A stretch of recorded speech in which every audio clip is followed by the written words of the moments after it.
le prophète Daniel. Si on regarde et si on hiérarchise les grands prophètes de l'Ancien Testament, en fonction de la proximité qu'ils ont eue avec l'annonce de la venue du Messie, le Verbe incarné, eh bien on peut dire que le plus grand de tous, celui qui l'a montré du doigt, c'est Jean-Baptiste. Il n'y a pas plus proche. Mais juste derrière lui, il y a Daniel, le prophète Daniel. C'est celui qui, à travers des prophéties qui lui ont été révélées dans un style qui ressemble à l'Apocalypse de Saint Jean, c'est celui qui a donné les dates, pratiquement les dates de la venue du Messie, mais aussi ce qu'il vivrait, que le Messie serait supprimé. Seulement, attention, les prophéties lui furent données de manière obscure, ça veut dire à travers des symboles difficiles à comprendre. Et nous savons pourquoi Dieu utilisa ce genre littéraire, puisque sa prophétie est écrite, si obscure. Il le dit à la fin de son livre. Les sages comprendront, quant à ceux qui sont pervers, ils ne comprendront pas. Un voile sera mis sur leurs yeux. Alors dans cette vidéo, je voudrais d'abord raconter la vie du prophète Daniel, ce qu'on en connaît, et ensuite essayer de regarder les prophéties qu'il a données. Comment est-ce qu'elles s'expriment et comment elles sont profondes et même précises, mais de telle manière tout de même que seuls ceux à qui Dieu veut les révéler puissent les comprendre. Et que par exemple, le peuple juif, qui a pourtant ces prophéties et qui a la date de la venue du Messie, eh bien, soit gardé en vue d'un grand signe à la fin du monde et qu'ils ne comprennent pas que le Messie est Jésus, du moins pas dans son ensemble. Mais avant, il faut que je raconte le contexte de cette histoire. Ça se passe, je dirais, vers 605 avant Jésus-Christ. Daniel n'était pas encore né, mais le peuple d'Israël, dont il est issu, connut un véritable désastre. Un désastre bouleversant, d'autant plus incompréhensible que le peuple s'était converti. Un roi extraordinairement saint, le saint Louis des Juifs, appelé Josias, avait supprimé de tout le royaume les idoles, les statues des faux dieux, etc. et avait tourné son peuple vers la loi qu'il avait d'ailleurs redécouvert dans le temple de Jérusalem. C'était l'époque du prophète Jérémie, qui avait annoncé que la catastrophe allait venir. Et la catastrophe vint, terriblement. Heureusement, Jérémie, étant prévenu par Dieu, put cacher l'arche d'alliance, ainsi que les objets du temple, les plus sacrés, disons. Pas les objets d'or, pas les objets d'argent. Il les mit dans une grotte, quelque part. Et il ne retrouva pas l'endroit de la grotte alors qu'il voulait la marquer. Il prophétisa que ces objets seraient retrouvés vers la fin du monde. Toujours est-il que, alors que le peuple s'était tourné vers Dieu, la catastrophe arriva sous la forme de l'empereur Nabuchodonosor, empereur des Chaldéens, un royaume puissant qui se trouve dans l'actuel Irak. Il s'avéra que ce roi se trouvait à la tête d'une armée puissante, extrêmement efficace, et il se mit à conquérir tous les pays aux alentours. Et il s'attaqua aussi à Israël, qui l'envahit sous le règne du roi Joachim.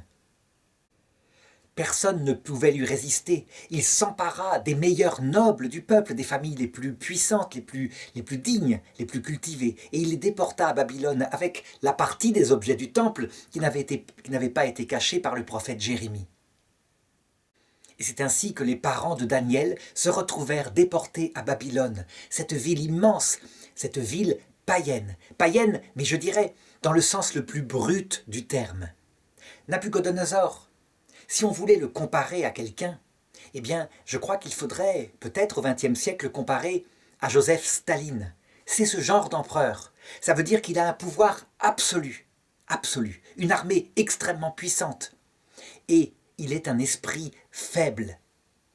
On ne peut pas dire que Staline est un esprit faible, mais quelque part il l'est quand même. Il est atteint d'une maladie, à savoir la paranoïa. Il pense que tout le monde le persécute. Et donc, s'approcher du tyran Staline à cette époque-là, c'est, je dirais, mettre sa vie en danger. On le voit d'ailleurs dans les photos officielles de ce régime, de l'URSS, donc dans les années 30, 40, 50. Des gens qui ont été en disgrâce sont effacés des photos officielles. On a la photo avant, on a la photo après. Eh bien Nabuchodonosor, c'est un peu pareil.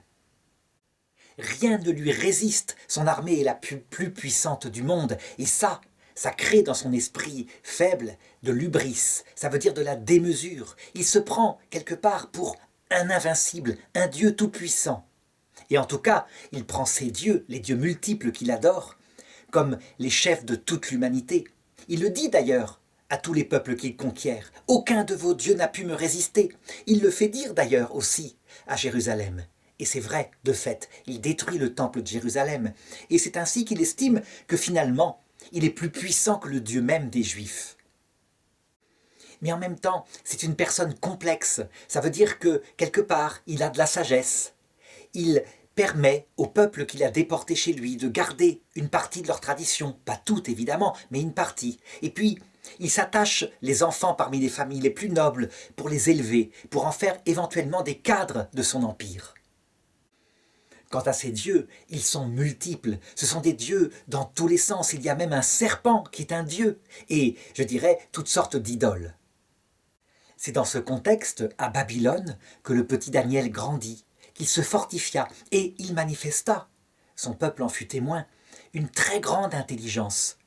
Qu'on me permette de raconter ici une histoire qui date de son enfance et qui n'est pas conservée dans le livre de Daniel au sens propre, mais qui est rapportée par le peuple juif, si bien que les catholiques l'ont mis dans la Bible. Il était jeune, il était adolescent, quand il entendit parler d'une affaire extraordinaire qui s'était produite. Il y avait, pas très loin de la maison où il habitait, une famille noble, une famille juive connue. C'était une famille avec, je dirais, un mari, un homme de très grande dignité, qui avait épousé une femme magnifique, extrêmement vertueuse, extrêmement pieuse, qui s'appelait Suzanne. Et cette famille possédait dans Babylone un immense domaine et un parc. Et elle était tellement généreuse que dans la journée, elle ouvrait le parc à qui voulait bien le fréquenter pour qu'il puisse s'y reposer à l'abri des arbres et à la fraîcheur des sources qui y coulaient. Comme Nabuchodonosor avait permis que les peuples dispersés chez lui aient leur propre jugement, eh bien, dans la maison de cet homme, des juges parfois venaient afin de partager les litiges qui frappaient le peuple juif. Et il y avait en particulier 2 juges qui étaient complètement pervertis, complètement corrompus. Et ça, les gens le savaient. Ils se servaient de leur puissance non seulement pour s'enrichir, mais aussi pour abuser des femmes qu'ils pouvaient abuser, qui pouvaient tomber, je dirais, dans leur pouvoir. Le soir, lorsqu'on fermait les portes du domaine et que les gens étaient sortis, eh bien il arrivait que Suzanne, sous la chaleur de l'Irak, la chaleur terrible du soleil, se dirige vers une des pièces d'eau qu'il y avait, avec ses servantes, afin d'y prendre un bain, de s'y baigner, d'y nager. Et il arrivait que les juges, les 2 juges en question, qui avaient repéré ce manège, se cachent dans les arbres touffus du parc, afin de se faire voyeur et d'observer sa nudité de loin, de s'en repaître, si on peut dire. Toujours est-il qu'un soir, alors qu'ils s'étaient dit au revoir après avoir jugé toute une journée et qu'ils rentraient chacun chez eux, chacun de leur côté eut l'idée de s'adonner à cette activité perverse, et ils se rencontrèrent, si bien qu'ils furent obligés de s'avouer les uns aux autres ce qu'ils faisaient. Et donc ils se mirent d'accord pour, après tout, observer ensemble le bain de Suzanne. Et comme rien ne leur résistait, je dirais, leur convoitise monta, et ils se dirent, plutôt que de simplement, je dirais, la convoiter en regard, qu'il serait bien de coucher avec elle, et que c'était une chose très facile. Il suffisait de l'aborder, alors qu'elle serait seule, et de l'obliger à le faire, en la menaçant de la dénoncer si elle ne le faisait pas. Et un jour, l'occasion se présenta. Les servantes étaient parties à la maison, Suzanne les avait envoyées chercher quelque objet. Et donc ils se précipitèrent vers elle, qui était nue, dans la pièce d'eau. Ils lui dirent « Sors de là et couche avec nous tout de suite ». Suzanne fut toute surprise de leur arrivée si soudaine. Et elle leur dit « Mais jamais, jamais je ne tromperai mon mari ». Et ils lui dirent « Sors de là, sinon nous te dénonçons. Nous te dénonçons comme ayant couché avec quelqu'un. Et tu n'auras aucun pouvoir pour t'en sortir. Nous sommes des juges. » Suzanne se rendit compte de la situation terrible où elle était. Elle était effectivement fichue, parce que, selon la loi de Moïse, 2 témoins suffisent pour prouver quelque chose, et là, en l'occurrence, l'adultère. Elle était là, je dirais, dans sa serviette, si on peut dire, toute recroquevillée, et elle décida. Elle se mit à crier et à appeler ses servantes, qui entendirent de la maison ces cris et qui se précipitèrent. Alors les 2 juges se mirent aussi à crier, et à crier plus fort qu'elle, en disant à qui voulait les entendre « Venez, venez, nous avons surpris cette femme. Elle s'était retirée dans le jardin, elle avait chassé ses servantes, il y avait avec elle un jeune homme, et elle s'apprêtait à coucher avec. Nous avons pu attraper cette femme, mais le jeune homme, il était plus rapide que nous, il s'est enfui, il est passé au-dessus du mur. » En entendant cela, les servantes, mais aussi les gens de la maison étaient stupéfaits. Et personne ne mettait en doute la vertu de Suzanne. Tout le monde savait ce qui se passait. Mais personne ne pouvait parler, malheureusement. Le mari de Suzanne fut prévenu et lui-même était dans une situation, je dirais, terriblement confuse. Comment faire face à ces deux témoins qui disaient « Nous l'avons vu, nous le jurons au nom de Dieu l'Éternel ». C'est quelque chose d'abominable. Et donc, la loi du peuple juif qu'ils pouvaient appliquer, Nabuchodonosor leur avait donné cette liberté, consistait que quand une telle perversion était faite en Israël, la femme devait être menée en dehors de la ville et lapidée. Tout le monde pleurait, et Suzanne aussi pleurait, elle qui était dans le bonheur quelques jours avant, et qui maintenant allait périr par cette mort infamante et douloureuse. Et le cortège partit pour l'emmener, en larmes, dans le deuil, vers le lieu de son exécution. Quand soudain, dit la Bible, Dieu éveilla l'esprit d'un adolescent qui se trouvait là, sur le passage du convoi. Et cet adolescent, c'était Daniel. En fait, non seulement il était intelligent, lui, il avait entendu parler des rumeurs, mais il était quelqu'un d'honneur, toujours priant, toujours proche de Dieu, comme on le verra un peu plus tard. Toujours est-il que, ne pouvant supporter cette affaire-là, il monta sur une borne et se mit à crier « Je suis innocent du sang de cette femme. Je suis innocent du sang de cette femme. » C'était un ton prophétique. Évidemment, les gens comprirent tout de suite qu'il ne parlait pas en son nom propre, mais que c'était la voix de Dieu qui parlait à travers lui. Alors, en hâte, surpris, on fit arrêter le cortège et on lui demanda « Mais qu'est-ce qu'il y a ? As-tu quelque chose à dire ?» Et il dit « Comment pouvez-vous condamner une fille d'Israël ainsi, sans vérifier, sans pousser plus loin votre enquête? Comment pouvez-vous le faire ?» Ils répondirent « Mais c'est la loi de Moïse, il y a 2 témoins, et 2 témoins suffisent à prouver les choses. » Alors il leur dit « Eh bien laissez-moi faire. » Et on revint à la maison de Suzanne avec Suzanne. Aussitôt Daniel, qui était pourtant un adolescent, fit séparer les 2 vieillards, chacun dans un coin, dans une pièce gardée par des hommes. Puis il fit venir le premier et il lui dit « Le moment maintenant est venu pour que tu t'expliques et que tu expliques précisément ce qui s'est passé. Et tu vas voir, ta perversité va en sortir. » Il lui demanda alors « Sous quel arbre as-tu vu Suzanne avec ce jeune homme en train de coucher ensemble ?» Il lui répondit « Oh ben je vais te le montrer, aucun problème. » Et il alla dans le parc et il désigna un chêne. Il lui posa toute une série de questions de ce genre.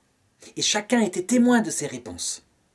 Puis on l'enferma de nouveau dans sa pièce, et on fit venir le 2e vieillard, en lui posant les mêmes questions, et lui désigna un sycomore qui était là. Et c'est ainsi que le peuple, voyant que toutes les questions, manifestement ne correspondaient pas, les réponses, eh bien, sut qu'ils avaient menti, que leur témoignage était un témoignage falsifié. Alors on se mit à louer Dieu, la joie revint dans la maison. Et c'est ainsi que Suzanne fut sauvée du sort qui l'attendait. Quant aux 2 juges, dit la Bible, on leur appliqua le sort qu'ils avaient prémédité pour Suzanne. Cette action de cet adolescent est absolument extraordinaire, parce qu'elle montre à quel point le peuple juif ne fait pas de la loi de Moïse quelque chose de définitif, d'absolu. C'est une loi donnée à une époque, mais une loi qui est imparfaite, une loi qui doit progresser. Et comment, je dirais, par l'intelligence, par la proximité avec Dieu, les prophètes ne cessèrent pas de faire progresser la loi de Moïse pour en changer les commandements qui étaient au départ primitifs parce qu'ils avaient été écrits par Moïse sous l'inspiration de Dieu pour un peuple primitif. Et là, le peuple juif était déjà affiné. Cette liberté des prophètes de Dieu, c'est quelque chose de nouveau, quelque chose qu'on ne voit pas, par exemple, à l'époque du roi Salomon, où les prophètes reçoivent des ordres. Ils ne comprennent pas, mais ils doivent les appliquer matériellement. On raconte l'histoire, par exemple, d'un prophète à qui Dieu avait dit « Tu ne mangeras pas quand tu iras donner cette prophétie ». Et un autre prophète lui avait dit « Moi, on m'a prophétisé que tu pouvais manger ». Il mangea donc. Et il fut tué par un lion alors qu'il s'en retournait chez lui. Daniel n'est pas un prophète de ce genre-là. C'est un prophète intelligent. Oh, pas intelligent pour tout. Il n'a pas l'intelligence de tout, je veux dire. Mais tout de même, les choses sont extrêmement poussées, beaucoup plus poussée qu'avant. Ce n'est pas évidemment la prophétie en clair, telle que la donnera Dieu lui-même lorsqu'il se fera homme en Jésus-Christ. Un peu plus tard, après cette histoire, voilà que Nabuchodonosor décida de rechercher parmi les peuples vassaux, les peuples qu'il avait conquis et les familles nobles qu'il avait ramenés à Babylone, des enfants, des jeunes, qui soient corporellement bien faits, qui soient sportifs, qui soient intelligents, vifs d'esprit, afin de les élever dans les meilleures écoles de sa cour et afin de les instruire dans toutes les langues, dans toute l'écriture de son pays, et de pouvoir ainsi gérer, pour plus tard, je dirais les nations qu'il avait conquises. Et les déportés d'Israël, d'un commun accord, désignèrent 4 garçons, Daniel, Ananias, Azarias et Misaël. On leur changea leurs noms, on leur donna des noms babyloniens, et Daniel devint Balthazar. On décida aussi de leur donner des mets de la table du roi, les mets les plus, je dirais, les plus nourrissants, afin que leur santé soit bonne, et en particulier des viandes qui avaient été préparées dans la cuisine du palais. On leur proposa aussi auprès d'eux un eunuque, c'est-à-dire un fonctionnaire royal, chargé, je dirais, de veiller non seulement à leur éducation, mais aussi à leur alimentation. Daniel, Ananias, Azarias et Misaël n'avaient pas été choisis pour rien. Non seulement ils étaient des jeunes hommes intelligents, mais ils étaient totalement fidèles à la loi de leur père. Et donc pour eux, il n'était pas possible de manger des viandes, certaines viandes en particulier qui avaient été immolées aux idoles, ou alors des viandes de porc, des interdits alimentaires qu'avait fixés Moïse. Et donc, ils vinrent trouver l'eunuque et lui dirent « Ne nous donne pas à manger ces viandes, donne-nous simplement des légumes. » Et l'eunuque leur répondit « Mais vous n'allez pas être en bonne santé, vous allez être pâle, et je risque ma vie, vous savez bien, le roi est terrible si on ne fait pas ses volontés. » Mais Daniel lui expliqua qu'il n'aurait aucun ennui et qu'il le verrait, qu'il fasse un essai de quelques jours avec ce régime particulier, et il verrait que leur santé serait bonne. L'eunuque accepta, il leur donna donc ce qu'ils désiraient, et il constata qu'effectivement leur teint était frais, ils étaient en très bonne santé, et donc il accepta de faire qu'ils puissent suivre la loi de leur peuple. Ils ne voulaient pas non plus boire de vin, non pas à cause du vin qui était tout à fait autorisé dans le peuple juif, mais à cause du risque de l'ivresse qu'ils avaient remarqué. Et donc cela indique leur extrême prudence, leur sagesse, et je dirais même l'intelligence des autres choses. Et c'est ainsi qu'ils furent élevés et qu'ils reçurent, je dirais, la meilleure culture venant de ces peuples babyloniens.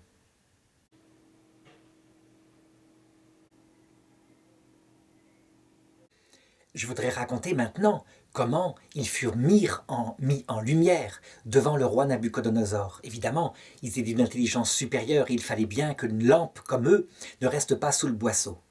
Voici que, au milieu de son règne, il fit un songe. Il faut dire que ce roi était très inquiet, avait beaucoup de songes la nuit, des cauchemars, etc. Il fit un songe particulier, très fort. Alors le lendemain, inquiet, je dirais bouleversé par ce songe qui ne ressemblait pas à un rêve habituel, à un de ses cauchemars, il fit appeler de Babylone tous les devins, tous les astrologues, tous je dirais les tireurs de cartes, etc. Tous ceux qui pouvaient, je dirais, interpréter le songe qu'il avait fait. Il les convoqua devant lui et il s'en méfiait beaucoup. Il n'avait aucune confiance en eux. Alors au lieu de leur raconter son songe, il leur dit ceci. « Je vous demande non seulement de me donner l'interprétation de mon songe, mais parce que je me méfie de vous et que je sais que vous allez me raconter toutes sortes de bêtises, je vous demande de me raconter mon songe. Et si vraiment les dieux sont avec vous, vous saurez faire les deux. » Et eux étaient là, profondément, je dirais, effrayés, sachant le danger que représentait cette bête féroce, Nabuchodonosor. Et il disait au roi, « Mais ce que tu demandes là, jamais, aucun ne l'a jamais demandé comme cela. Il faut que tu nous racontes ton songe. » Et lui répondait, « je vous connais, vous êtes menteurs comme des arracheurs de dents. Donnez-moi mon songe et là, je saurai que vraiment vous avez donné la bonne interprétation. Et si vous ne le faites pas, vous serez détruits, vous serez tués, vous, vos femmes et vos enfants, et vos maisons seront laissées comme un bourbier. Hâtez-vous de trouver. » Et les devins et les astrologues se réunissaient entre eux, désespérés, ne sachant pas comment s'en sortir. Quelques-uns fuirent, évidemment. Mais, je dirais, à un moment donné, il fallut bien se rendre à l'évidence. Ils ne pouvaient pas donner le songe, ça leur était impossible. Alors le roi entra dans une grande fureur et ordonna qu'on fasse exécuter tous les devins, tous les mages du royaume, sans exception. Et l'armée se mit à les rechercher partout en ville. Et on rechercha aussi Daniel. Daniel qui était lui-même considéré comme un sage, un devin. Or Daniel avait quelques contacts à la cour du roi, et en particulier un de ses officiers, appelé Arioc. Alors il alla le voir, et il dit ceci: « Pourquoi le roi est-il si pressé de tuer les devins, les prophètes, etc. Qu'il laisse un petit délai, il aura sa réponse. Demande-lui. » Et Arioc se présenta auprès du roi, qui accepta de donner un certain délai. Alors Daniel rentra dans sa maison, où il rencontra Ananias, Azarias et Misaël, et il leur parla. Alors ils se mirent en prière et demandèrent à Dieu de bien vouloir leur révéler le rêve qu'avait fait l'empereur Nabuchodonosor. Et Dieu les exauça. Daniel, pendant la nuit, fit un songe, et il vit le songe qu'avait fait Nabuchodonosor. Non seulement il le vit, mais il en vit l'interprétation et le sens. Il en remercia Dieu de tout son cœur, Dieu qui peut, je dirais, éclairer les intelligences. Il alla voir aussitôt Arioc, l'officier du roi, et lui dit: « Arrête les massacres des mages et des devins. Introduis-moi auprès du roi, et je lui donnerai son songe et l'interprétation du songe. » Aussitôt Arioc se précipita auprès du roi, qui, évidemment, fit cesser le massacre, et fit entrer Daniel, qu'on surnommait Balthazar, auprès de lui, en lui disant: « Alors donc, tu sauras me raconter mon songe et me donner l'interprétation. » Et Daniel lui répondit: « Aucun homme, aucun démon ne peut donner l'interprétation du songe du roi. Mais il y a, au-dessus de tout, un Dieu, le créateur de l'univers, qui, lui, connaît l'avenir et qui donne les songes et qui donne l'interprétation des songes. » Et Daniel se mit à parler au roi en lui disant: « Tu étais sur ta couche cette nuit-là, et tu songeais à ce que deviendrait ton royaume plus tard, quand soudain te vint cette vision-là.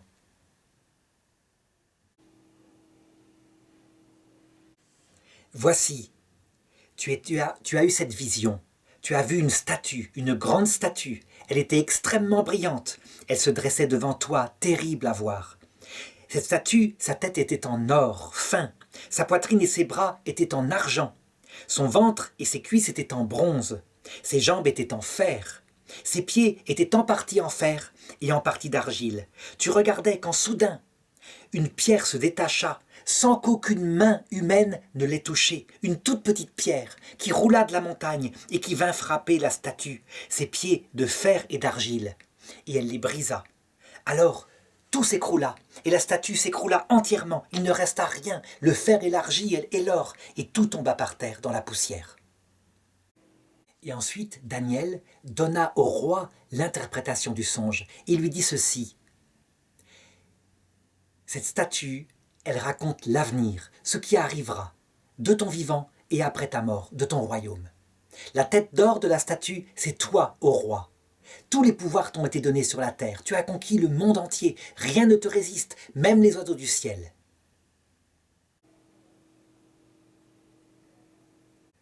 Après toi se lèvera un royaume qui sera moins fort que toi, mais tout de même qui sera fort et qui est représenté par ce torse et ses bras en argent. Puis après ce royaume, un autre royaume qui sera plus fort, plus dur, comme le bronze, et qui s'emparera de ce royaume d'argent. Et ensuite, un royaume encore plus fort, à qui personne ne pourra résister, qui sera comme le fer, indomptable, et il brisera le royaume de bronze pour s'en emparer. Et ce royaume de fer qui conquérera le monde entier, eh bien, il sera partagé de faiblesse à l'intérieur. C'est ce qu'indique le fait qu'il est fait de fer, que ses pieds sont faits de fer, mais aussi d'argile. Si bien qu'à un moment donné, se lèvera sans que aucune volonté humaine n'en soit responsable, mais seulement la volonté de Dieu. Une pierre qui roulera d'une montagne et qui détruira tous ces royaumes terrestres. Quand cette pierre, elle deviendra une immense montagne et son règne n'aura pas de fin.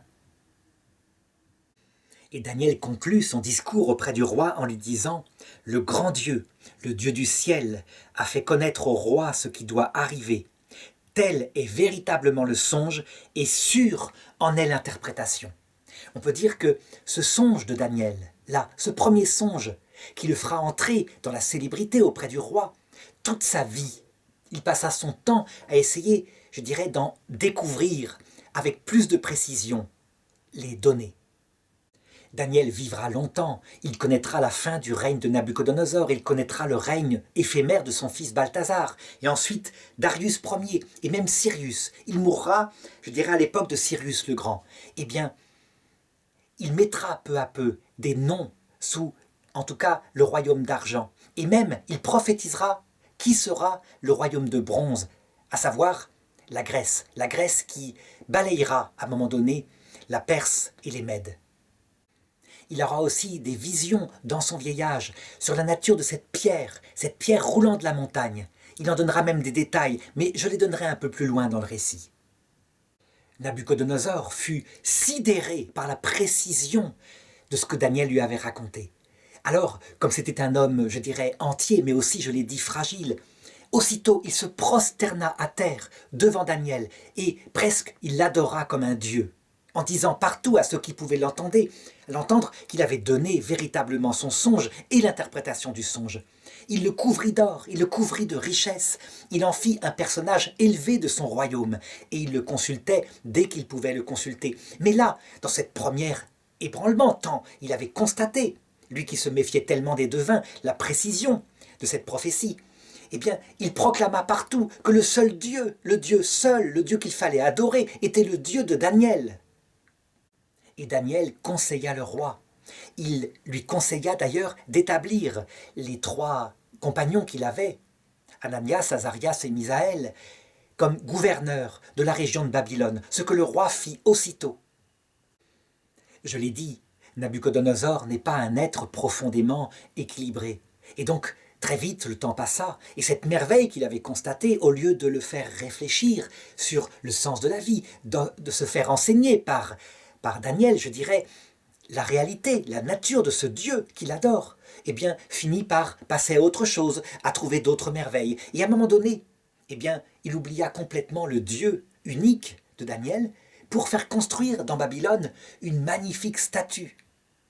Elle était resplendissante parce que dorée magnifiquement, et elle faisait 20 mètres de haut. Il la fit dresser dans une plaine, la plaine de Dura, dans la province de Babylone. Et il ordonna par tout le royaume que tout homme de son royaume, sans exception, les nobles, les ouvriers, les paysans, je dirais son vizir lui-même, devrait se prosterner à l'heure dite lorsque les instruments sonneraient devant cette statue. Il institua la règle suivante: lorsque, dans son royaume, dans son empire, les instruments se mettraient à sonner à une heure précise dans la journée, tout homme, sans exception, tourné vers l'endroit de cette statue, devrait se prosterner et l'adorer, et que celui qui ne se prosternerait pas devant elle serait mis à mort, et que c'était une loi des Chaldéens et qu'elle ne changerait pas. C'était évidemment quelque chose d'extrêmement douloureux et dangereux, et en particulier pour Daniel, pour Ananias, Azarias et Misaël. Mais Daniel était puissant auprès du roi, si bien que les Chaldéens, les mages, qui étaient jaloux de la puissance qu'avaient Ananias, Azarias et Misaël comme gouverneurs de Babylone, se rendirent vite compte que, en fait, ils ne se prosternaient pas devant le Dieu en question, à l'heure dite où les instruments sonnaient.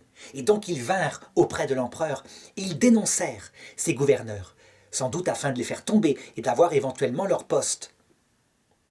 Aussitôt Nabuchodonosor les fit convoquer, les appela devant lui et leur dit: « Est-il vrai ce qu'on me rapporte, que vous ne vous prosternez pas devant le Dieu que j'ai dressé dans la plaine lorsque les instruments de musique sonnent ?» Et ils répondirent: « Nous n'avons qu'un seul Dieu, notre Dieu, le Dieu de nos pères, le Dieu qui a créé l'univers. » Et le roi leur dit: « Mais vous ne savez pas que j'ai condamné à mort tous ceux qui ne se prosterneraient pas devant ce Dieu ?» Et Ananias, Azarias et Misaël répondirent: « Le Dieu qui a créé l'univers, s'il veut nous sauver de ses flammes, il nous sauvera de ses flammes.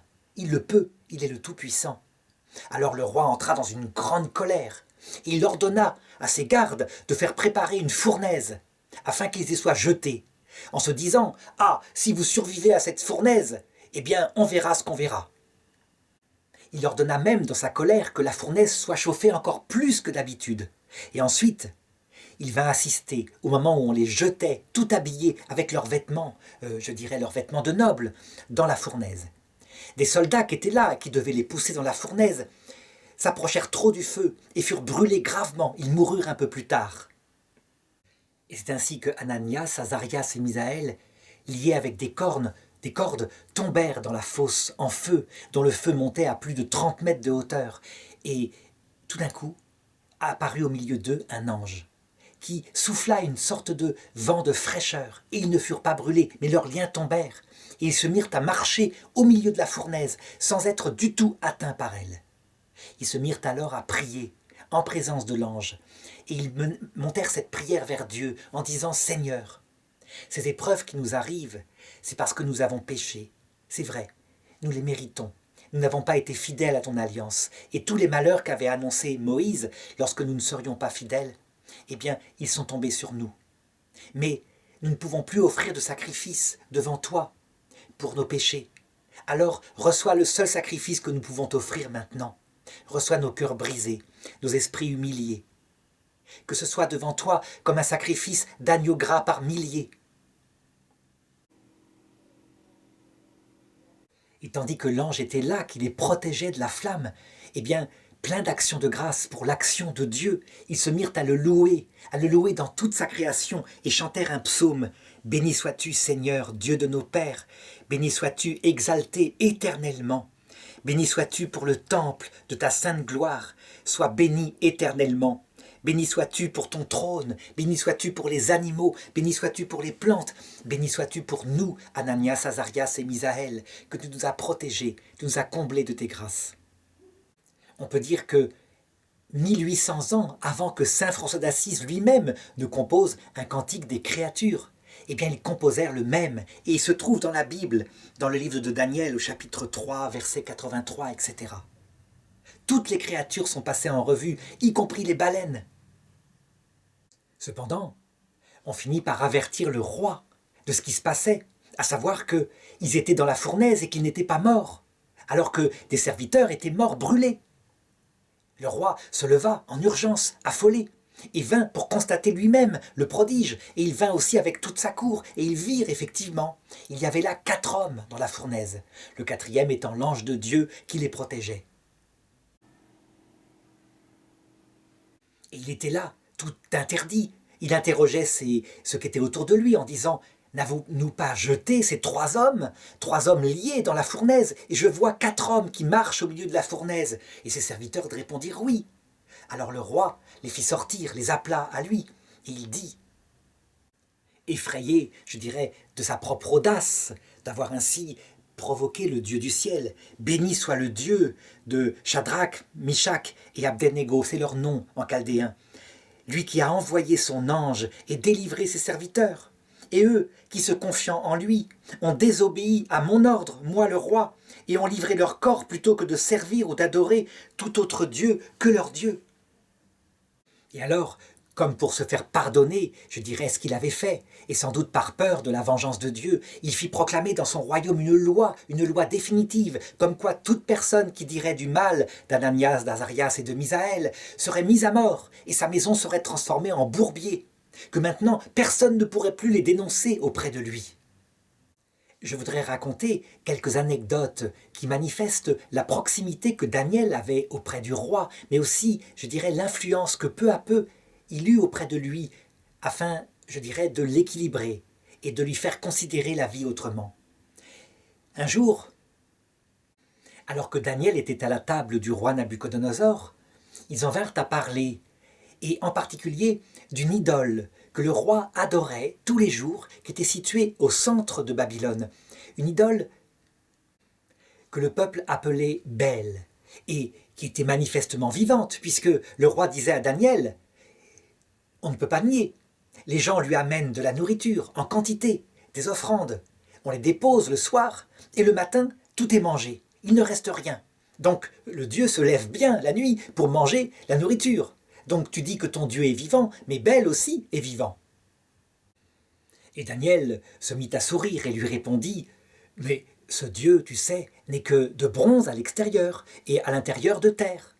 Il ne mange pas, c'est évident, il y a un trucage. » Et le roi se mit absolument en colère, en disant, « Tu dis qu'il y a un trucage, eh bien démontre-moi qu'il y a un trucage, et tu as intérêt de le faire vite, parce que sinon, si tu ne me démontres pas qu'il y a un trucage, tu mourras. » Et le roi, tout aussi en colère, fit prévenir les 70 prêtres de Bel et leur dit « Prouvez-moi qu'il n'y a pas de trucage, montrez-moi que c'est un Dieu vivant, parce que cet homme-là, il a blasphémé Bel en disant qu'il ne mangeait rien la nuit. » Alors, les prophètes de Bel dirent au roi « C'est très simple, apporte la nourriture, fais mettre une garde autour du temple, que tout le monde soit sorti, et on verra si le lendemain matin, il aura mangé ou pas la nourriture. » Et le roi trouva que la démonstration était intelligente, et donc il fit comme ils avaient dit.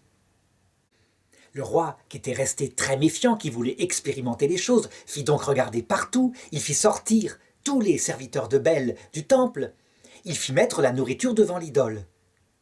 Et il était là avec Daniel, et Daniel lui dit « Attends, je vais faire quelque chose avant. » Il avait un sac avec lui, il y avait de la cendre dans ce sac, et il en répandit partout sur le sol du temple, et le roi le vit répandre la cendre partout, par terre. Et puis on ferma les portes du temple, et tout le monde sortit. Et on attendit le lendemain matin. Et le roi vint avec Daniel le lendemain matin pour constater à quel point il avait blasphémé le Dieu en question. Ils ouvrirent les portes du temple, et effectivement la nourriture avait disparu. Mais Daniel dit au roi « Regarde la cendre par terre. » Et le roi regarda, il vit qu'il y avait partout des traces de pas, et des pas d'hommes et des pas d'enfants, et des chaussures de femmes. Et il fut surpris, il dit « Il y a donc des gens qui sont rentrés dans le temple. » Et Daniel lui dit « Oui, manifestement, il doit y avoir un passage secret, fais chercher, tu le trouveras. » Et effectivement, on chercha, et on trouva dans le centre du temple un passage secret qui menait à un souterrain par où les prêtres rentraient toutes les nuits avec leur famille afin de manger les aliments qui étaient offerts aux idoles. Le roi entra dans une colère immense et il fit exécuter tous les prophètes de Bel. Et il fit mourir aussi leurs femmes et leurs enfants dans sa colère. Il livra d'ailleurs le temple de Bel à Daniel afin qu'il en fasse ce qu'il voulait, et Daniel le détruisit simplement. Et les débats continuaient entre Nabuchodonosor le païen et Daniel. Et par exemple, un jour, le roi l'emmena auprès d'un autre dieu qui était vénéré, un dragon, sans doute un gros crocodile, un crocodile immense, et il lui dit « Tu vas pas me dire cette fois que ce dieu-là n'est pas un dieu vivant, tu vois bien que c'est un dieu vivant et que celui-là il mange. » Et Daniel lui dit « C'est une bestiole, laisse-moi faire et tu verras. » Et Daniel lui dit « Tu verras, je peux le tuer sans épée, sans bâton, sans flèche. » Alors le roi dit « Fi » et Daniel façonna avec de la poix, avec des poils, des boules de suif. Il enduit aussi avec sans doute des parfums de viande. Et il les jeta au crocodile qui les avala. Et ça se colla dans son intestin, il ne put pas les digérer et il creva. Mais le problème, c'est que s'il creva, les gens de Babylone entrèrent dans une grande colère, et il y eut des émeutes dans la ville, des émeutes graves. Et les gens disaient, voilà que le roi est devenu juif, comme Daniel. Il a fait détruire le temple de Bel, et maintenant c'est le dragon qui est mort. Et les gens menaçaient même la vie du roi, si bien qu'ils disaient « Livre-nous Daniel, que nous le mettions à mort !» Et le roi était coincé par cette émeute populaire, et donc il fut bien obligé de leur livrer Daniel. Les émeutiers se saisirent de Daniel, et ils ricanaient en disant « On va voir si ton Dieu va te sauver. » Des lions. Il y avait une fosse où il y avait 7 lions, qu'on nourrissait chaque jour de 2 cadavres de condamnés et aussi de moutons. Mais on ne les nourrit plus pendant un certain temps, et on jeta Daniel dans la fosse aux 7 lions. Et il y demeura 6 jours. Il y demeura au milieu des lions, tranquillement, et les lions ne l'attaquèrent pas. Il y eut même un ordre de Dieu. Il y avait un peu plus loin un prophète qui s'appelait Habacuc. Et l'ange du Seigneur apparut à Habacuc et lui dit « Va à Babylone, va porter de la nourriture, celle que tu viens de préparer pour mon serviteur Daniel. » Mais Habacuc répondit « Je ne connais pas Babylone, je ne sais pas comment m'y rendre et je ne connais pas Daniel. » Alors l'ange, avec sa nature spirituelle, le saisit par la tête et l'emmena à travers les airs. Et il le déposa au-dessus de la fosse où était, je dirais, Daniel avec les lions. Et alors Habacuc parla et dit « Daniel, Daniel, c'est Dieu qui m'envoie, mange ce que je t'apporte à manger. » Et il lui lança la nourriture, et Daniel put ainsi manger. Quelques jours plus tard, au bout de 6 jours, l'empereur Nabuchodonosor se rendit auprès de la fosse aux lions afin de pleurer Daniel, qu'il avait vu, je dirais, si puissant en signe. Il regarda au milieu de la fosse et il vit Daniel qui était vivant. Alors il s'écria: « Vous êtes grand Seigneur, Dieu de Daniel, et il n'y a pas d'autre Dieu que vous. » Alors aussitôt il ordonna qu'on le retire de la fosse, et quant à ceux qui avaient voulu le tuer, eh bien il leur infligea le sort qu'eux-mêmes avaient voulu lui donner. Et on le voit une fois de plus, eh bien le roi se retourna dans ses décisions, et une fois pour Daniel, une fois contre, jamais il ne fut stable, jusqu'à ce qu'arrive la chose suivante que je vais raconter maintenant. Ce qui est sûr, c'est que ces événements, et puis le caractère du roi qui passait de Charybde dans Scylla perpétuellement, eh bien, finirent par atteindre sa santé mentale, si bien que, un peu plus tard, il fit proclamer dans le royaume un récit. Il raconta la chose suivante. Il dit à son peuple: « il y a 7 ans, un jour, alors que j'étais sous ma couche et que j'étais dans la nuit avec des pensées d'angoisse qui me bouleversaient, je fis un songe effrayant, et j'appelai les mages, tous les mages chaldéens, afin qu'ils vinrent pour me l'interpréter. Et cette fois, je leur racontai ce songe, mais aucun d'eux ne put l'interpréter. Je fis donc appeler Daniel, le prophète des Juifs, et lui, il me donna l'interprétation de mon songe. Je lui ai d'abord raconté, je lui ai dit ceci: je vis, dans ces visions de la nuit, un arbre gigantesque, magnifique, immense, qui donnait de l'ombre à toute la terre, et dans lequel les oiseaux avaient fait leur nid, et des fruits de cet arbre, les peuples entiers se nourrissaient. Quand soudain, alors que cet arbre était stable et posé, indestructible, voici que du ciel vint un vigilant, un ange, un envoyé du Seigneur, qui dit: « Frappez cet arbre et détruisez-le. Que ses branches soient brisées, que son tronc soit coupé, que les oiseaux fuient, ne fassent plus leur nid dedans. » Et ils ajoutèrent: « mais que restent en terre souches et racines, dans des liens de fer et de bronze, dans l'herbe des champs, qu'il soit baigné de la rosée du ciel, et que l'herbe de la terre soit sa part avec les bêtes des champs. » Et la voix de cet ange continua en disant: « Telle est la sentence du ciel, afin que tout le monde sache qu'il n'est nulle puissance sur terre qui ne soit donnée par Dieu. Car Dieu élève qui il veut, et il abaisse qui il veut. » Lorsque Daniel entendit le récit du roi, il fut troublé, profondément troublé dans son esprit, et il dit au roi que l'interprétation de ce songe concerne plutôt tes ennemis que toi, roi. Car je vais te donner son interprétation, et elle est difficile. Voilà, ô roi, cet arbre que tu as vu, cet arbre magnifique à qui rien ne résistait et qui donnait la nourriture à tous les peuples, c'est toi, ô roi. Et par décret de Dieu, eh bien, tu seras abaissé. Tu mangeras avec les bêtes de la terre, tu mangeras l'herbe des champs. Tu dormiras dans la forêt la nuit, et la rosée couvrira ton corps. Mais ce malheur qui va fondre sur toi ne sera pas pour toujours. C'est pourquoi cet arbre, sa racine sera laissée en terre, même si elle sera dans les chênes que je t'ai indiqués. Et donc, lorsque tu seras revenu, ton royaume te sera rendu.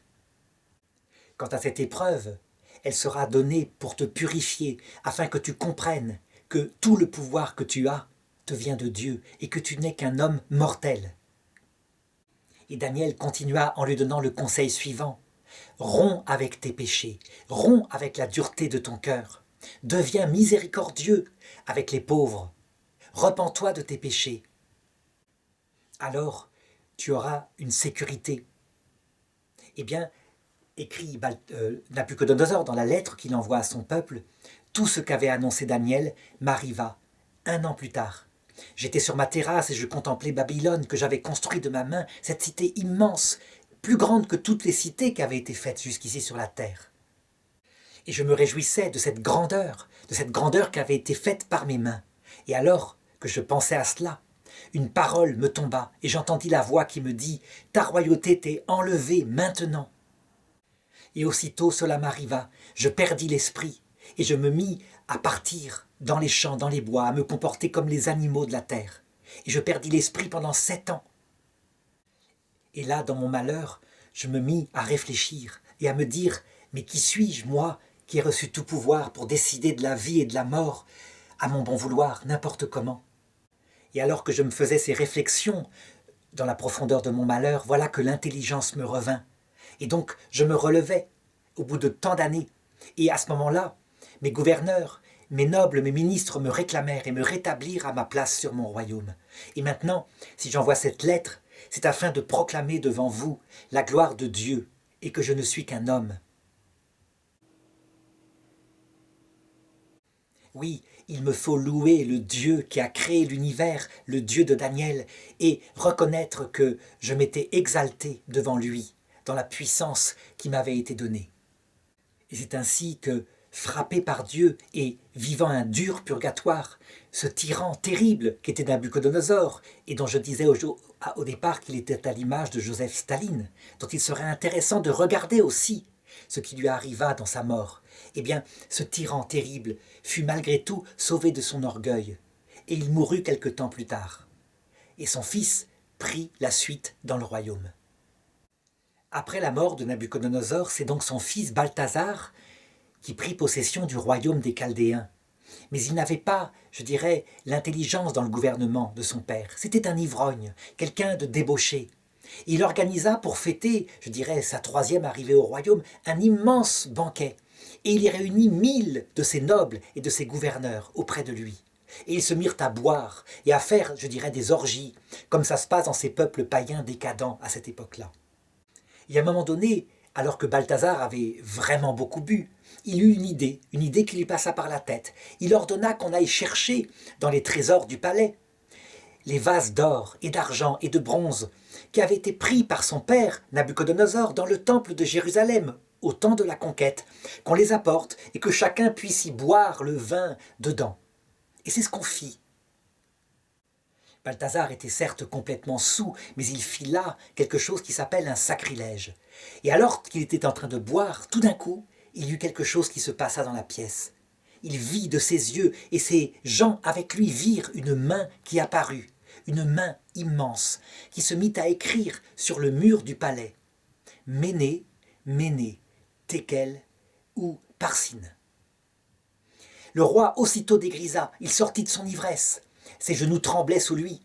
Et il fit appeler aussitôt tous les mages, tous les devins, tous les interprétateurs de songes qu'il pouvait trouver à Babylone, afin qu'ils vinrent et qu'ils lui disent ce que voulaient signifier ces paroles, ces mots qui avaient été écrits sur le mur.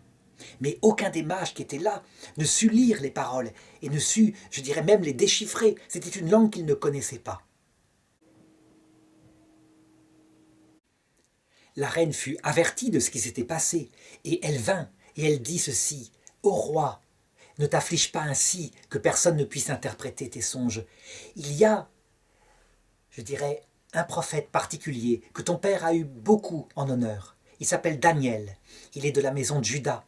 Fais-le appeler, et lui, si Dieu le veut, il te donnera l'interprétation de ce qui est écrit sur le mur. » On fit donc venir Daniel auprès du roi Balthazar. Et Balthazar lui dit: « Est-ce vrai que tu es le chef des prophètes et des devins que mon père a établi, que tu es capable d'interpréter toutes sortes de choses? On m'a dit que l'Esprit de Dieu demeure sur toi. Moi j'ai fait appeler tous les devins du royaume afin qu'ils interprètent ce qui est marqué sur le mur, et aucun d'eux n'a pu l'interpréter. Est-ce que toi tu saurais interpréter? Sois-en certain, si tu sais interpréter ce qui est marqué, tu auras une chaîne d'or autour du cou et tu deviendras le 3e personnage du royaume. » Daniel lui répondit: « Garde donc ton or, garde donc tes titres.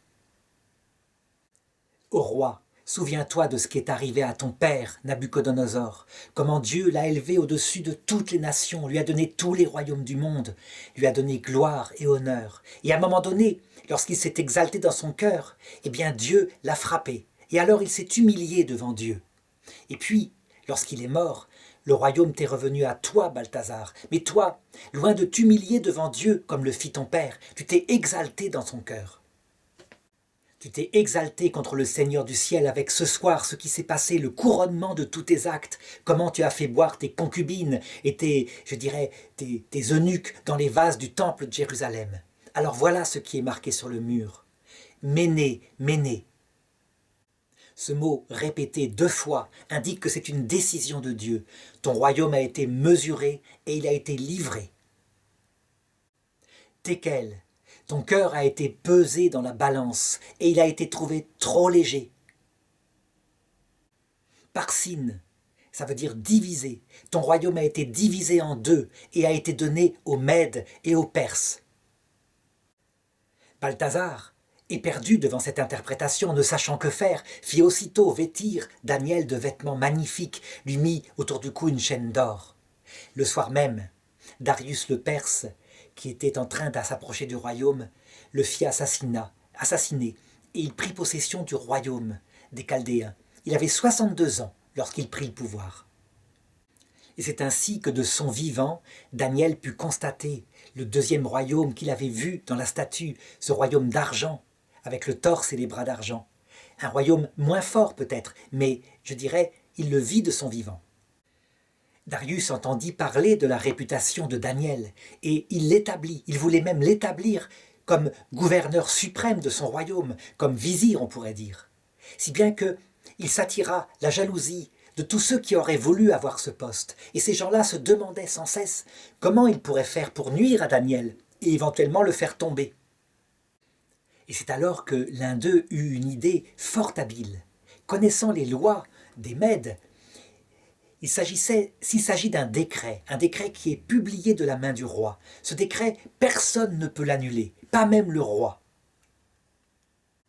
Et donc ils s'approchèrent de Darius et lui firent ce conseil. Ils lui dirent ceci: fais éditer un décret de la main royale dans tout l'Empire, afin que, pendant 30 jours, personne ne puisse adorer aucun autre Dieu que toi, roi, toi seul, et que tout être qui adorerait un autre Dieu que toi, roi, pendant les 30 jours à venir, soit mis à mort. La chose plut à Darius, qui se dit que, après tout, ce serait l'unité de son royaume autour de sa propre divinité. Et donc il signa le décret. Évidemment, ceux qui avaient fait signer ce décret savaient très bien que Daniel n'adorerait pas du tout l'empereur Darius. Et ils le firent surveiller. Lui, Daniel, ne s'occupait même pas de cela. Il était dans sa maison, et comme toujours, comme chaque jour dans sa maison, fenêtre grande ouverte, il se prosternait devant Dieu 3 fois par jour, et il adorait le Dieu d'Israël. Alors, ils le dénoncèrent auprès de Darius et dirent: tu as émis un décret divin, un décret qui est irréformable. Eh bien, sache que dans ton royaume, il y a quelqu'un qui n'a pas tenu compte du tout de ton décret. C'est Daniel, celui que tu voulais établir pour gouverneur du royaume. 3 fois par jour, il adore son Dieu, il ne tient pas compte de la loi que tu as promulguée.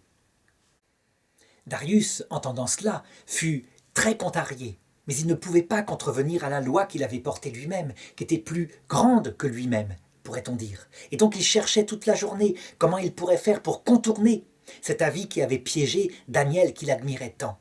Mais il ne trouva pas, et les conseillers étaient là qui disaient: la loi est définitive, elle doit être appliquée, il doit être mis à mort.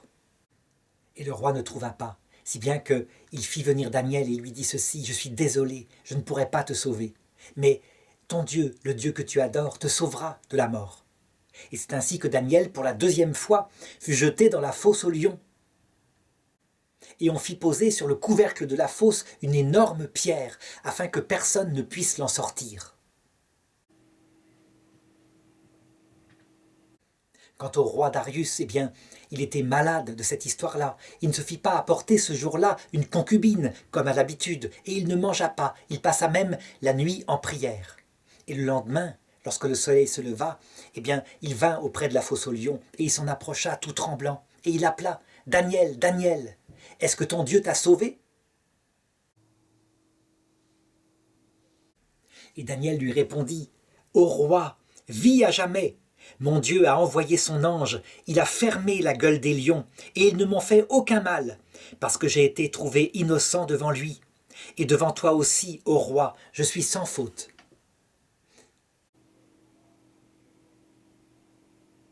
Le roi éprouva une grande joie, ordonna aussitôt qu'on sorte Daniel de la fosse aux lions, et, comme ce sont les mœurs de l'époque, eh bien ceux qui avaient voulu sa perte, il les fit arrêter avec leurs femmes, avec leurs enfants, et jeter à leur tour dans la fosse aux lions, qui étaient nombreux et qui les dévorèrent aussitôt. Ah, ce sont des mœurs barbares que les mœurs des païens de cette époque-là. Le roi Darius, à son tour, fit proclamer dans tout le royaume que le Dieu de Daniel devait être un Dieu qu'on devait honorer. Et son successeur, qui fut Cyrus le Grand, fit la même chose. Et c'est ainsi que Daniel devint quelqu'un de posé, quelqu'un, je dirais, de noble, dans tout le royaume des Mèdes et des Perses, et ce, jusqu'à la fin de sa vie. Sa fin de sa vie, il la passa à méditer sur le songe qu'il avait eu en premier, lorsque Nabuchodonosor avait vu ces 4 royaumes, et à chercher à connaître le détail de ce qui devait se passer. Il pria toute sa vie, et Dieu l'éclaira par certaines données que je voudrais maintenant apporter. D'abord, première question à observer, quelle est la manière dont Daniel est prophète? Par quel moyen l'est-il? Eh bien, je dirais par l'union de sa raison, de sa recherche personnelle et des révélations de Dieu. Il le dit lui-même, par exemple, dans son livre, au chapitre 9, verset 2. En l'an 1 de son règne, moi, Daniel, je scrutais l'écriture, je computais le nombre des années, tel qu'il me fut réveillé par Dieu au prophète Jérémie, et qui doivent s'accomplir pour les ruines de Jérusalem, à savoir 70 ans. Ça veut dire que Daniel observe, regarde les prophéties de ses prédécesseurs, et il calcule combien de temps durera l'exil à Babylone. Et il ne se trompe pas, il donne le bon chiffre, 70 ans, effectivement. Mais il y a bien d'autres choses qui lui ont été données à lui et qu'il ne comprend pas. Eh bien, sans arrêt, il supplie Dieu pour qu'il vienne l'éclairer, et Dieu vient l'éclairer par ses anges. Il a d'ailleurs la visite de 2 archanges, Gabriel et Michel, qui l'éclairent. Ainsi, il raconte au chapitre 9, verset 20, « Je parlais encore, proférant ma prière à Dieu, confessant mes péchés et les péchés de mon peuple Israël, me répandant en supplication devant Dieu, mon Dieu, pour sa sainte montagne, quand tout d'un coup, Gabriel, l'être que j'avais vu en vision au début, fondit sur moi en plein vol, à l'heure de l'oblation du soir. » Et on le comprend, il faut des explications claires. Lui, il a des visions de genre apocalyptique, un petit peu comme Saint Jean, je dirais 600 ans plus tard. Il a des visions, mais il n'arrive pas à les comprendre. Et elles se réfèrent, en ce qu'il concerne, à des choses historiques. Ça veut dire la prophétie de Daniel, elle a en premier sens un sens historique. Ça doit se réaliser dans l'histoire et ça concerne le destin de son peuple. Il ne lui est pas encore donné de comprendre le deuxième sens, celui que donnera Jésus, à savoir le sens concernant l'Église, le salut éternel. Pour le moment, lui, le peuple saint, c'est son histoire, je dirais politique, qui lui est révélée.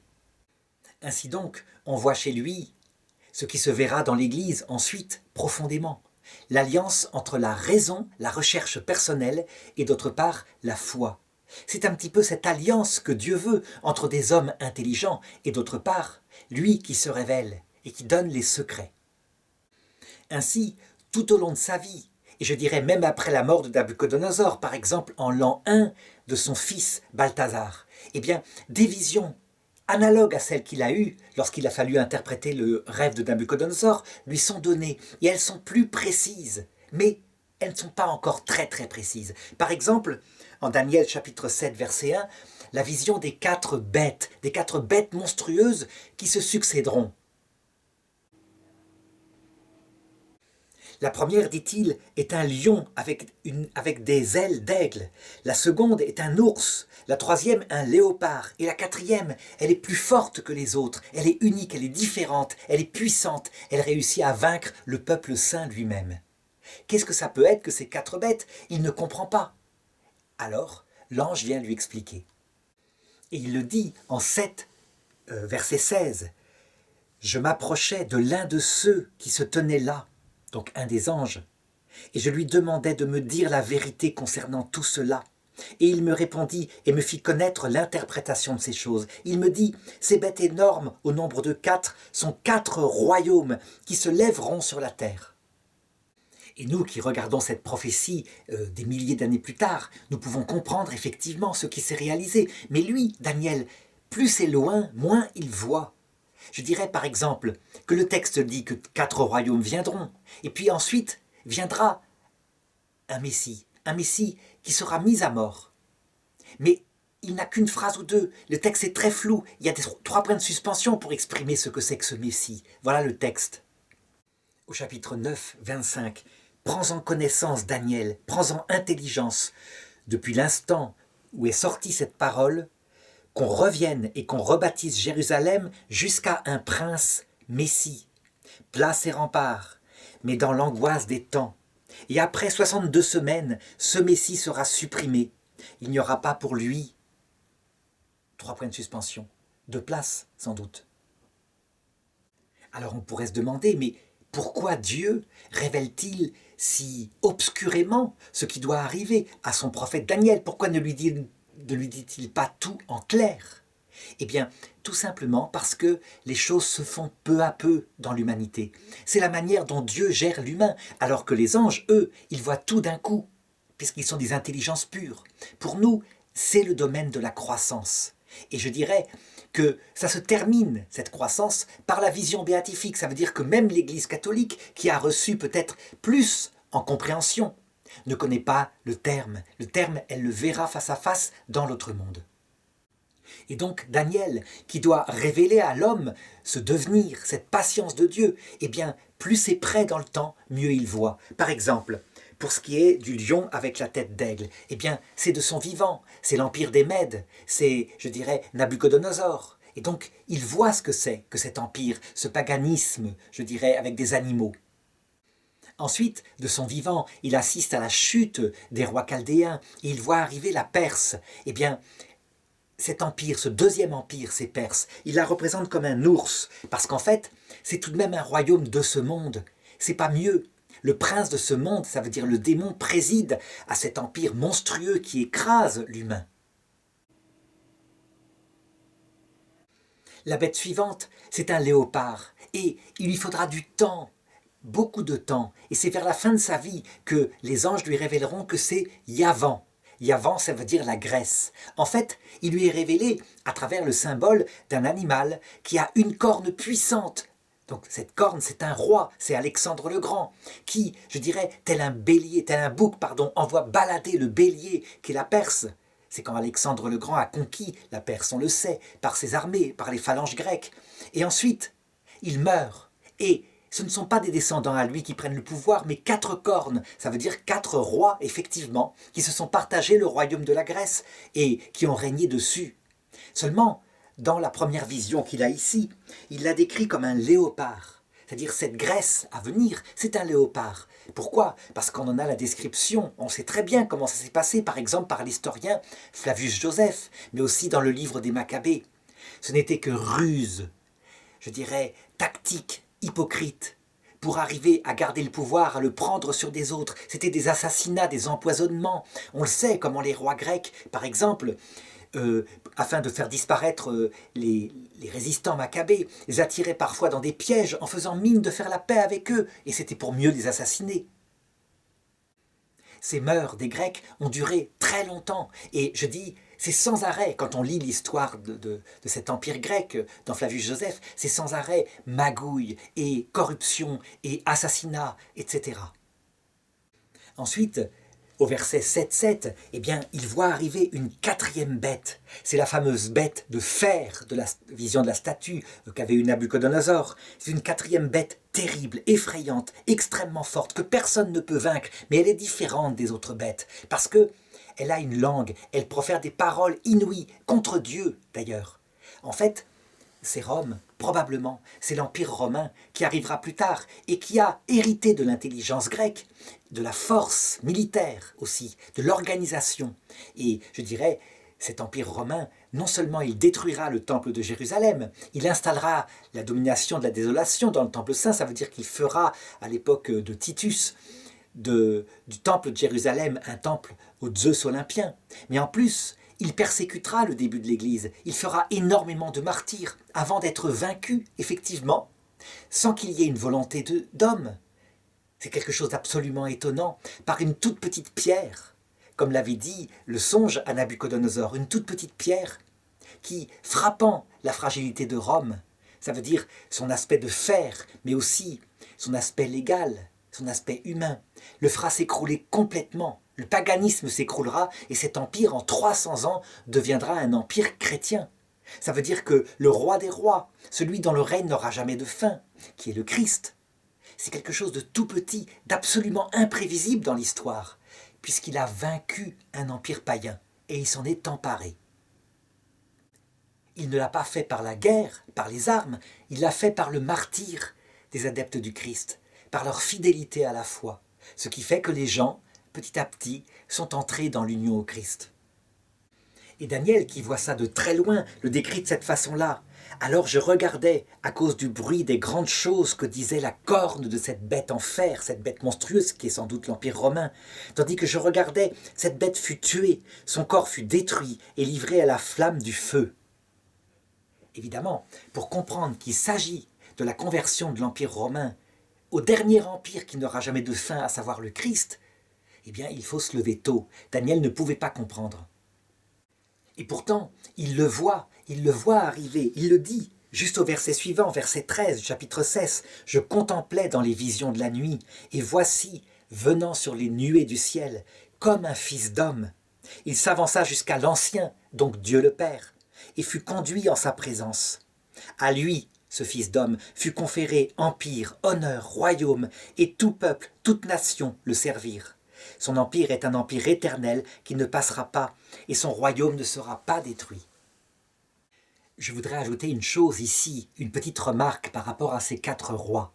Donc, pour Daniel, prophétie juive, ce sont des rois matériels qui vont, je dirais, se succéder sur le Proche-Orient, le Moyen-Orient, à cette époque-là. Mais Jésus s'empare de cette prophétie. Il le dit à un moment donné, lorsque vous verrez l'abomination de la désolation dont a parlé le prophète Daniel dans le temple saint, alors sachez que le temps est proche. Ça veut dire que Jésus s'en empare pour lui donner un sens chrétien. Or, la prophétie chrétienne, elle ne parle plus de royaume terrestre, qui peut tuer les corps, les dominer, mais elle parle de domination spirituelle, qui essaye de tuer les âmes pour les empêcher d'aller dans la vision béatifique, à savoir le démon et les idéologies que le démon peut produire sur terre, qu'on appelle les antichristianismes. Eh bien, appliqué, je dirais, au christianisme, on peut trouver aussi ces 4 rois. Lorsqu'on regarde l'histoire de l'Église, eh bien, on constate qu'il y a eu, je dirais, une croissance profonde de la foi dans les peuples occidentaux en particulier, et je dirais, à un moment donné, un combat qui s'est fait beaucoup plus rude. Et ce combat, on peut le dater globalement au XVIe siècle, lors des guerres de religion. Ça veut dire que la chrétienté, qui s'était développée en relative paix après l'édit de Milan, pendant 1000 ans, avait développé aussi dans le cœur des chrétiens beaucoup d'orgueil, la certitude d'être les meilleurs, les plus intelligents. Et lorsque Dieu a vu ça, qu'il a vu cet orgueil, il a fait comme il fait d'habitude, il a divisé l'Église en deux, avec le protestantisme d'un côté, le catholicisme de l'autre.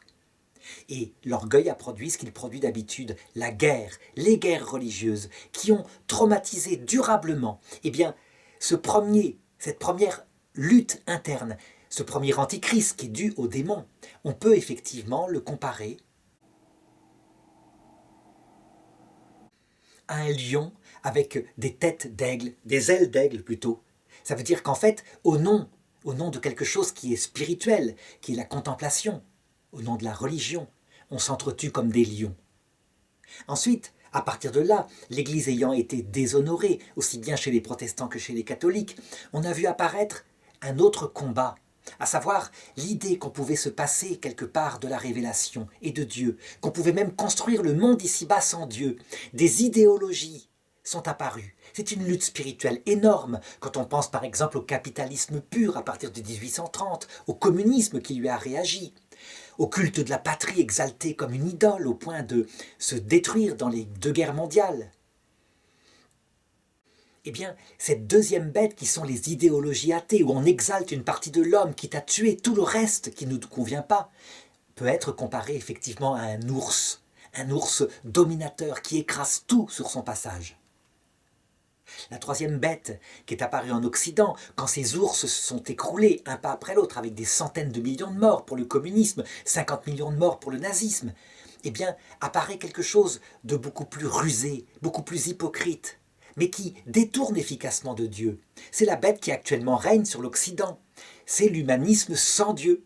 Et c'est quelque chose qui paraît tellement beau, tellement pacifique, tellement tolérant. Mais en fait, on éloigne profondément les âmes de Dieu puisqu'on les centre sur quoi? Le plaisir immédiat, puisque de toute façon demain c'est le néant. Saint Paul, dans la deuxième épître aux Thessaloniciens, dit à propos de ces idéologies préparatoires à la dernière des bêtes, qu'elles écartent ce qui doit être écarté. Et alors se révèle la dernière des bêtes, qui est comparable à l'Empire romain, dans l'Antiquité, qui a détruit le temple de Jérusalem, qui a aboli le sacrifice perpétuel, et qui sera le dernier antéchrist. Saint Paul le décrit toujours dans 2 Thessaloniciens chapitre 2. C'est une religion. C'est la permission que Dieu donnera à ce que le démon puisse prêcher, faire prêcher par ses hommes, ses serviteurs, son vrai mystère, à savoir qu'il y a une vie après la mort, vraiment qu'elle existe, mais que le Dieu qui prétend qu'il faut être humble pour entrer dans la vie après la mort est un faux Dieu, un Dieu qui veut ruser, qui veut écraser l'homme. Le vrai Dieu est un Dieu qui veut l'homme debout, fier, choisissant lui-même le bien et le mal. En fait, c'est ce que Lucifer avait prêché à Adam et Ève au début de la création. C'est le mystère de l'iniquité.